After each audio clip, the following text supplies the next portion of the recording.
₹10,000 સુધીની રકમ તમારા બેંક ખાતામાં. આ કોઈ મજાકની વાત નથી.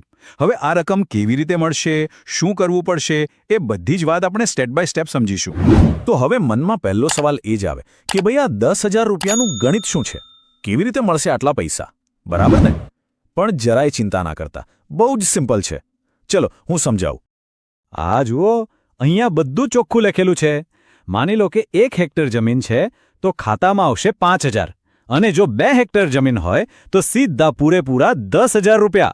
બસ એક વાત ખાસ ધ્યાનમાં રાખજો કે વધુમાં વધુ 2 હેક્ટર સુધી જ આ લાભ મળશે. ઓકે, અત્યાર સુધી બધું સમજાઈ ગયું. પણ હવે જે વાત છે ને એ સૌથી અગત્યની છે. એટલે એકદમ ધ્યાનથી સાંભળજો. કારણ કે આ લાભ લેવા માટે સમય બહુ ઓછો છે. જો આ તારીખો હાથમાંથી ગઈ તો પછી આ તક પણ ગઈ સમજો. તો સવાલ એ છે કે અરજી કરવાની ક્યારે છે? કઈ તારીખ પહેલાં બધું પતાવી દેવાનું છે? ચાલો સીધી તારીખ જ જોઈ લઈએ. લખી લો, ક્યાંક નોંધી લો આ તારીખો. અરજીઓ શરૂ થશે 13 જૂન 2025થી અને છેલ્લી તારીખ છે 15 ઓગસ્ટ 2025. બસ એ પછી પોર્ટલ બંધ. આમ તો લગભગ 2 મહિના જેવો સમય છે, પણ છેલ્લી તારીખની રાહ બિલકુલ ના જોતા. હું ફરી એકવાર કહું છું, આ તારીખ પાક્કી છે. 15 ઓગસ્ટ ગઈ એટલે વાત પૂરી. પછી અરજી કરવાનો કોઈ ચાન્સ નહીં મળે. એટલે આ તારીખ ભૂલાય નહીં. આ વાતને સહેજ પણ હળવાશમાં લેવા જેવી નથી. કારણ કે જો તારીખ ચૂકી ગયા ને તો સીધા ₹10,000 નહીં મળે. અને આવો મોકો વારે વારે નથી આવતો, એ તો આપણે બધા જાણીએ જ છીએ. સારું, તો હવે રકમની ખબર પડી ગઈ, તારીખની પણ ખબર પડી ગઈ. તો હવે કરવાનું શું છે? આ પૈસા લેવા માટે કયા પગલાં ભરવા પડશે? ગભરાવાની કોઈ જરૂર નથી. પ્રોસેસ એકદમ સિમ્પલ છે. ચાલો એ પણ જોઈ લઈએ. જુઓ, અને હા, જતા પહેલાં એક નાનકડી પણ બહુ જ મહત્વની વાત. આ જે માહિતી મળી છે એ ફક્ત આપણા પૂરતી સીમિત ના રાખતા. આપણા આસપાસના ગામના બીજા ખેડૂત ભાઈઓ સુધી પણ આ વાત પહોંચાડજો. શું ખબર, આપણે એક નાનકડી મદદથી કોઈનું ભલું થઈ જાય? તો ચોક્કસ શેર કરજો, જેથી કોઈ આ સુવર્ણ તક ચૂકી ન જાય. સૌથી પહેલાં તો ગૂગલ બ્રાઉઝર ઓપન કરવાનું. એમાં એક સર્ચ કરવાનો ઓપ્શન જોવા મળશે, જેમાં સર્ચ કરવાનું આઈ ખેડૂત સર્ચ કરશો એટલે તમારી સામે ઘણી ઓફિશિયલ વેબસાઇટો જોવા મળશે. આપણે જે આઈ ખેડૂત પોર્ટલ, આઈ ખેડૂત 2 ગુજરાત સ્ટેટ પોર્ટલ જોવા મળી રહ્યું છે, આના પર ક્લિક કરવાનું. એના પર ક્લિક કરશો એટલે તમારી સામે ઘણા ઓપ્શન જોવા મળશે. Login, official login. એની નીચે સ્ક્રોલ કરશો તો લાભાર્થી નોંધણી, કંપની નોંધણી, અરજી માર્ગદર્શિકા.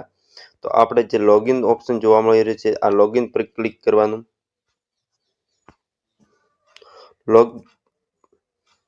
લોગિન ઉપર ક્લિક કરશો એટલે આવી તમારું પેજ ઓપન થાય છે, જેમાં નોંધણી માહિતી લખેલું છે. લાભાર્થી નોંધણી માટે અહીં ક્લિક કરો. કંપની, વેપારી, ડ્રોન સર્વિસ પ્રોડક્ટ એન્ડ માટે અહીં ક્લિક કરો. જો તમે નોંધણી ઓલરેડી પહેલેથી કરેલી હોય તો અહીંયા જે એરો દેખાઈ રહ્યો, ચોકડી દેખાઈ રહી છે, એના પર ક્લિક કરવાનું. અને જો નોંધણી કરવાની બાકી હોય તો જે લાભાર્થી નોંધણી માટે અહીં ક્લિક કરો, એના પર ક્લિક કરવાનું અને પહેલી નોંધણી કરી નાખવાની. નોંધણી કર્યા બાદ તમારી સામે આવું પેજ ઓપન થશે, જેમાં ખેડૂત નથી, સંસ્થાકીય, કંપની, વેપારી, લોગિન. તો આપણે અહીંયા જે મોબાઈલ નંબર હમણાં ખેડૂત નોંધણી માટે નાખ્યો તો એ જ મોબાઈલ નંબર અહીંયા નાખવાનો રહેશે. મોબાઈલ નંબર નાખ્યા બાદ તમારે જે ઓટીપીનો ઓપ્શન જોવા મળે છે તે ઓટીપી પર ક્લિક કરવાનું. ઓટીપી ઉપર ક્લિક કરશો એટલે તમારી સામે એક ઓટીપીનો ઓપ્શન જોવા મળશે, જેમાં ઓટીપી નાખવાનો. ઓટીપી નાખ્યા બાદ તમારે જે અહીંયા કેપ્ચર દાખલ કરો એવું લખેલું છે, તે કેપ્ચર અહીંયા જો દેખાઈ રહ્યો છે તે કેપ્ચર દાખલ કરો, એની અંદર નાખવાનો રહેશે. એની પછી જે લોગિન દેખાઈ રહ્યો છે તે લોગિન પર ક્લિક કરવાનું.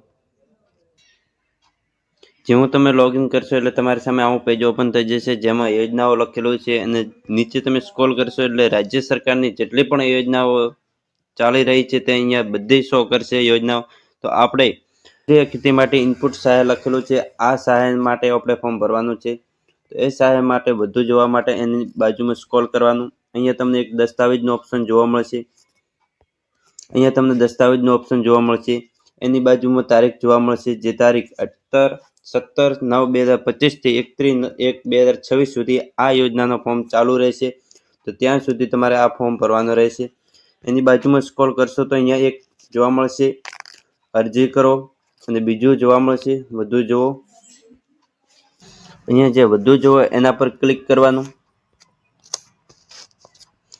એના પર ક્લિક કરશો એટલે તમારી સામે આવું પેજ ઓપન થઈ જશે, જેમાં સેન્દ્રિય ખેતી માટે ઇનપુટ સહાય લખેલું હશે, ઘટક વર્ણન લખેલું હશે, વાર્ષિક ₹5,000 આપવામાં આવે છે, એટલે કે પ્રતિ હેક્ટર ખાતા દીઠ ₹5,000 આપવામાં આવે છે, એટલે હેક્ટરના 5,000 અને વધુમાં વધુ 2 હેક્ટરની મર્યાદામાં આપે છે.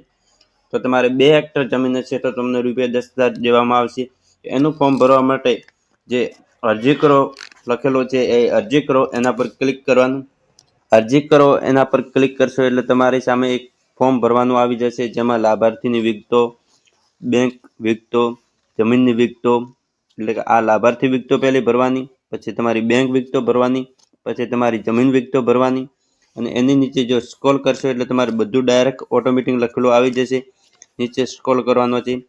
સૌથી પહેલાં તો તમારું પૂરું નામ લખવાનું, એની નીચે જે સરનામું દેખાઈ રહ્યું છે તે સરનામું લખવાનું, અહીંયા તમારો જિલ્લો પસંદ કરવાનો, એની નીચે જે તાલુકો છે તાલુકો પસંદ કરવાનો, એની નીચે તમારું ગામ છે ગામ પસંદ કરવાનું, એની નીચે જે પિનકોડ દેખાઈ રહ્યો છે તે તમારા શહેરનો પિનકોડ દાખલ કરવાનો.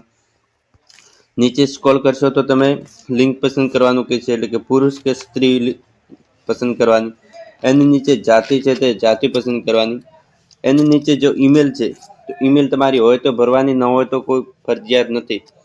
એની નીચે જોશો તો દિવ્યાંગ છો કે કેમ એ પસંદ કરવાનું.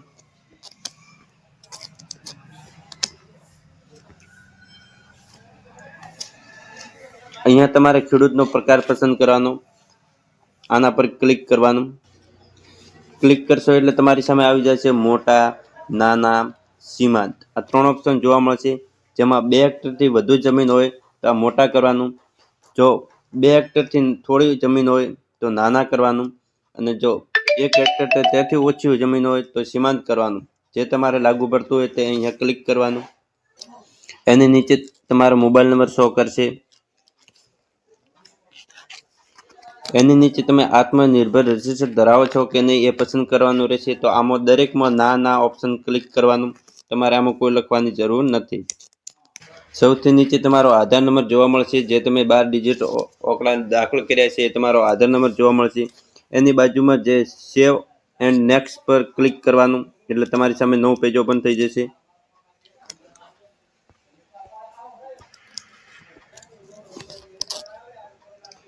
સેવ ઓર નેક્સ્ટ પર ક્લિક કરશે એટલે તમારે બેંક વિગતો ભરવાનું કહેશે.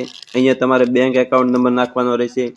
અહીંયા તમારે કન્ફર્મ બેંક એકાઉન્ટ, એટલે કે ફરી એનું બેંક એકાઉન્ટ નાખવાનું કહેશે. એની નીચે અરજદારનું નામ, જે બેંક પ્રમાણે તમારે નામ હોય એ નામ લખવાનું કહેશે. એની નીચે સ્ક્રોલ કરશો તો અરજદારનું સરનામું બેંક પ્રમાણે, એટલે કે તમારે જે બેંકમાં સરનામું આપેલું છે તે બેંકનું સરનામું લખવાનું રહેશે. એની પછી જે સેવ એન્ડ નેક્સ્ટ પર ક્લિક કરવાનું, સેવ એન્ડ નેક્સ્ટ લખેલું છે એના પર ક્લિક કરવાનું. મિત્રો, જો આ વિડીયો તમને ઉપયોગી લાગે તો તમે લાઈક કરો અને બીજા ખેડૂતને શેર કરો, જેનાથી બીજા ખેડૂતને પણ આ વિડીયો ઉપયોગી થાય, તે દરેક ખેડૂત 10,000ની સહાય લઈ શકે. અને ચેનલને સબસ્ક્રાઇબ કરવાનું ભૂલશો નહીં. આપણી ચેનલમાં આવી સરકારી યોજના વિશે દરેક વિડીયો લાવતા રહીશું. એની પછી તમારે જમીન વિગતો નાખવાની કહેશે. અહીંયા જે જમીન વિગતો લખેલો છે તે જમીન વિગતો તમારે નાખવાનું કહેશે. આવું ડાયરેક્ટ ઓપ્શન આવી જશે, જે તમે એક વખત ફોર્મ ભરેલું છે ડાયરેક્ટ આવી જશે. નહીતર જે અહીંયા એડ કરેલું છે એ એડ પર જઈને તમારી જમીન એડ કરી શકો છો. તો મારી જમીન ઓલરેડી એડ થયેલી છે, એટલે અહીંયા જો સ્ક્રોલ કરશો એટલે જમીન રેકોર્ડ ધરાવું છું, તમારો ખાતા નામે જમીન અધિકાર પત્ર નંબર અહીંયા શો કરશે. એની બાજુમાં જમીન માલિકનું નામ શો કરશે.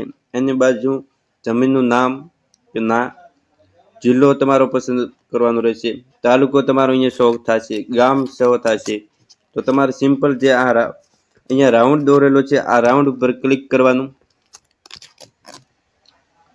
રાઉન્ડ પર ક્લિક કરીને નીચે સ્ક્રોલ કરશો એટલે તમારી સામે લખેલું આવી જશે સેવ ઓર નેક્સ્ટ, સેવ એન્ડ નેક્સ્ટ, એના પર ક્લિક કરવાનું.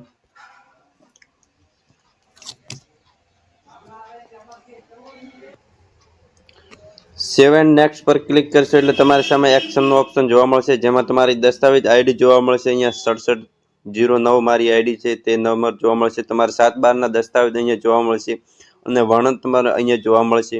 તો આપણે જે અહીંયા રાઈટ દેખાય છે એના પર ક્લિક કરવાનું. એના પર ક્લિક કરીને નીચે સ્ક્રોલ કરવાનું અને પાછું તમારે લખેલું હશે સેવ એન્ડ નેક્સ્ટ, આ સેવ એન્ડ નેક્સ્ટ પર ક્લિક કરવાનું.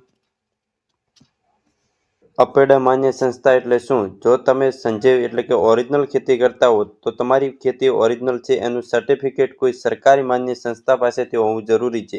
આ યાદીમાં એવી અપેડા દ્વારા માન્ય સર્ટિફિકેટ એજન્સીઓ બતાવવામાં આવી છે. જે સંસ્થાથી તમે ઓરિજિનલ સર્ટિફિકેટ લીધું છે એ સંસ્થા અહીંયા પસંદ કરવાની છે. એની નીચે સેન્દ્રિય ખેતી માટે રજીસ્ટ્રેશન થયાનું વર્ષ એટલે અહીંયા તમારે વર્ષ પસંદ કરવાનું છે. પહેલું વર્ષ, બીજું વર્ષ, ત્રીજું વર્ષ. ઓરિજિનલ સંજીવ ખેતી એટલે કે કાયમી માટે તમે સંજીવ ખેતી કરતા હો તો સંજીવ ખેતી કરવાનું. જો 1 વર્ષથી કરતા હો તો 1 વર્ષ કરવાનું, 2 વર્ષથી કરતા હો તો 2 વર્ષ કરવાનું, 3 વર્ષથી કરતા હો 3 વર્ષ કરવાનું. તે અહીંયા ઓપ્શન ક્લિક કરવાનું. એની નીચે જો નોંધણી તારીખ છે, નોંધણી તારીખ તમે જે સંજીવ ખેતી પાસેથી સર્ટિફિકેટ લાવ્યું એ સર્ટિફિકેટની તારીખ અહીંયા દાખલ કરવાની રહેશે. એની નીચે જે સર્ટિફિકેટ ઉપર નોંધણી નંબર હશે તે નોંધણી નંબર નીચે દાખલ કરવાનો રહેશે. એની નીચે જો ઓર્ગેનિક ખેતી પ્રમાણપત્રની માન્ય તારીખ એટલે કે તમારા સર્ટિફિકેટ ઉપર લખેલો હોય છે માન્ય તારીખ, એ તારીખ અહીંયા લખવાની રહેશે. ઓર્ગેનિક ખેતી માન્ય તારીખ સુધી એટલે કે ક્યાં સુધી તમારી આ ઓર્ગેનિક ખેતી એ સર્ટિફિકેટ ઉપર લખેલ છે એ ક્લિક કરીને અહીંયા લખવાનું રહેશે. એની નીચે કુલ વિસ્તારમાંથી સેન્દ્રિય વિસ્તાર હેક્ટર એટલે કે તમારી જમીનમાંથી તમે કેટલા હેક્ટર જમીન સંજીવ ખેતી માટે ઉપયોગ કરી છે અને કુલ વિસ્તારની સેન્દ્રિય વિસ્તાર આરે હેક્ટર એટલે કે આરે તમારે કેટલા આરે લખેલી છે તે અહીંયા લખી કરવાનું છે. એની પછી તમારે જે સેવ એન્ડ નેક્સ્ટ પર ક્લિક કરશો એટલે તમારું ફોર્મ ઓલરેડી ભરાઈ જશે. જો મિત્રો આ વિડીયો તમને ઉપયોગી લાગ્યો હોય તો લાઇક કરો, શેર કરો અને ચેનલને સબસ્ક્રાઇબ કરો, જેનાથી આપણી ચેનલ આવી જ સરકારી યોજના વિશે રોજે રોજ અપડેટ લાવતી છે. જય હિન્દ, જય ભારત.